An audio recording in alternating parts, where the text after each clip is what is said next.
Before we get into classes and objects, I think it's important to kind of look back and think about primitive data. So in Java, whenever we created a variable that held a primitive data type, we specified the data type right here. Primitive data in Java always has a type and a size. Now the thing about variables for primitive data types is a variable for primitive data type is actually that value in the memory location. So this variable specifies a memory location that holds this value. So num1 would be 32 bits inside of memory that holds a 5. If we were to create another variable that's an integer and call it num2, assign it num1, then the value of 5 is copied to the memory location where num2 is at. So then you would have another 5 inside of memory. This works completely different for classes and objects.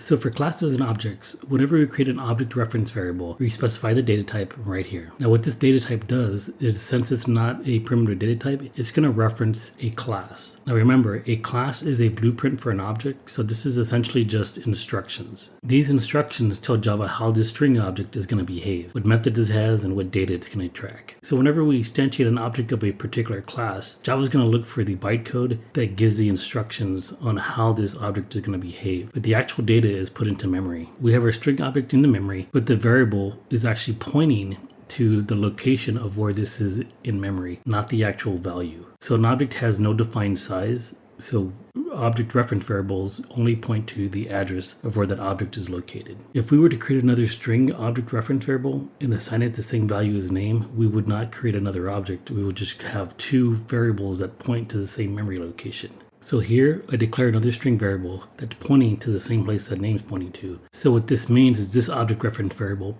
also points to the memory location of where that string object is located. So the actual object in memory is not being duplicated inside of memory. It's just that now we have two object reference variables pointing to the same object in memory. In chapter 3, we're going to talk about creating objects, the string class, Java API class library, the random class, math class, formatting output, enumerated types, and wrapper classes. A variable holds either a primitive value or a reference to an object. A class name can be used as a type to declare an object reference variable. No object is created with its declaration.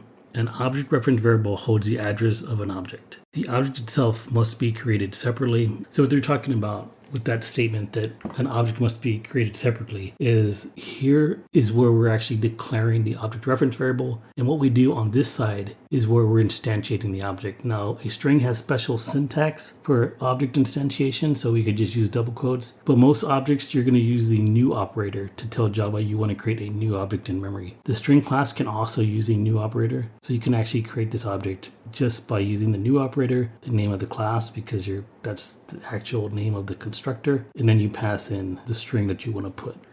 Generally, we use the new operator to create an object. Creating an object is called instantiation. That's a term you need to become familiar with. An object is an instance of a particular class. Title is equal to new string. Java Software Solutions, this calls the string constructor, which is a special method that sets up the object. So here they're creating a string object by using the actual constructor and not using the other way that we do it, where we just set it equal to a string literal. That's just something special for the string class that was created specifically for that class. We've seen that once an object has been instantiated, we can use the dot operator to invoke its methods. So once you've created an object, you have services that you can call. The string class, you can actually get the length of the string by calling .length. A method may return a value, which can be used in an assignment expression. A method invocation can be thought of as asking an object to perform a service.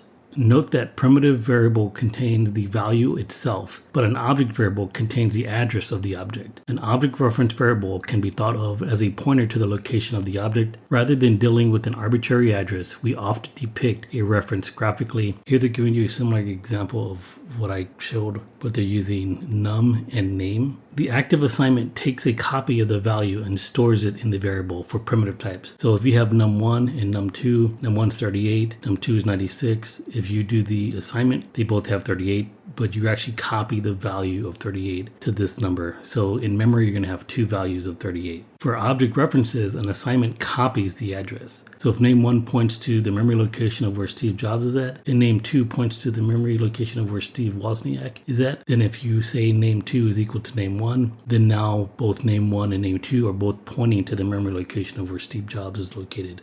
two or more references to the same object are called aliases of each other. That creates an interesting situation. One object can be accessed using multiple reference variables. Aliases can be useful, but should be managed carefully. Changing an object through one reference changes it for all of its aliases because there is really only one object. So what they're saying in this case, both name and name2 are both pointing to the same object. So maybe that's desired behavior, but it's important for the programmer to know that they're both pointing to the same object. So if you change one, the other one's going to see the effects. Now for the string class, we'll get into it in the next topic. Strings are what we call immutable, so they cannot be changed. But if this were two object reference variable pointing to a different type of object, one reference variable could be used to modify the object, and the other reference variable will see those changes, but perhaps maybe you weren't expecting to see those changes with that other object reference variable. Garbage collection. So when an object no longer has a valid reference to it, it can no longer be accessed by the program. The object is useless and therefore called garbage. Java performs automatic garbage collection periodically, returning the object's memory to the system for future use. In other languages, the programmer is responsible for performing garbage collection.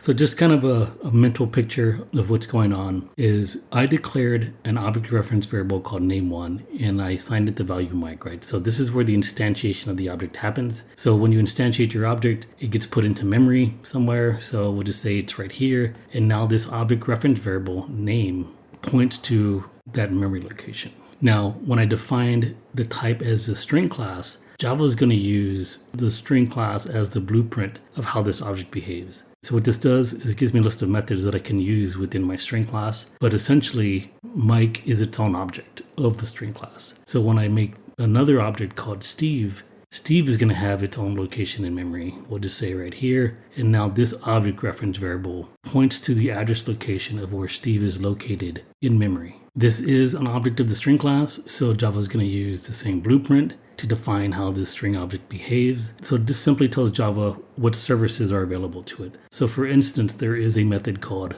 length. So if I were to invoke the length method on name1 and the length method on 2, I would get different results because Mike is 4 and Steve is 5 in length. This length method is defined in the blueprint for the string class. So Java is going to reference that string class in order to know what the length method does. But the actual method is being invoked on the object that name1 is pointing to, which is Mike. So when I invoke this method, I expect to see 4 for my length. And then when I invoke length on Steve, we expect to get 5 because Steve is of length 5.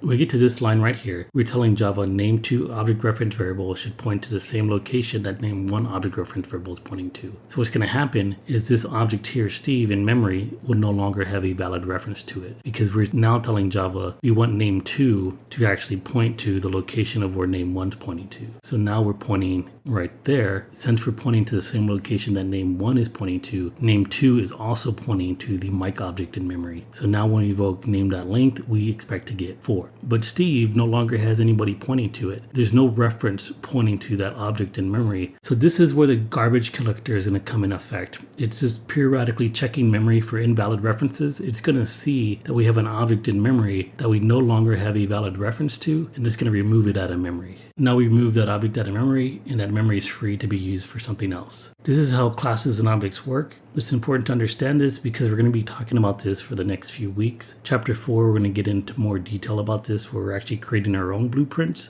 But in Chapter 3, we're going to be using the blueprint classes that are provided to us by Java.